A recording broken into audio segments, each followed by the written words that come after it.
आपण कैरीचं गोड लोणचं बघणार आहोत. त्यासाठी लागणारं साहित्य बघूया. कैरी फोडून आणि पुसून घेतलेली आहे. त्याला आता आपण एक मोठा चमचा हळद लावणार आहोत आणि एक छोटी वाटी मीठ लावणार आहे. हे सगळं व्यवस्थित चोळून कैरी झाकून ठेवणार आहोत.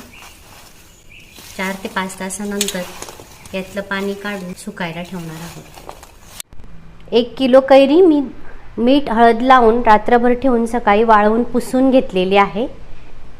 एक आपली रोजची भाजीची वाटी आहे तेवढं मी तिखट घेतलं आहे. लाल तिखट ताजं घ्या, म्हणजे नवीन बनवलेलं घ्या, त्याच्याने लोणच्याला रंग चांगला येतो. 100 ग्राम राईची डाळ घेतलेली आहे. 500 ग्राम गूळ घ्या. मीडियम गोड लोणच्यासाठी 500 ग्राम गूळ बरोबर होतो. ह्या चमच्याने मी 3 चमचे मेथी घेतलेली आहे.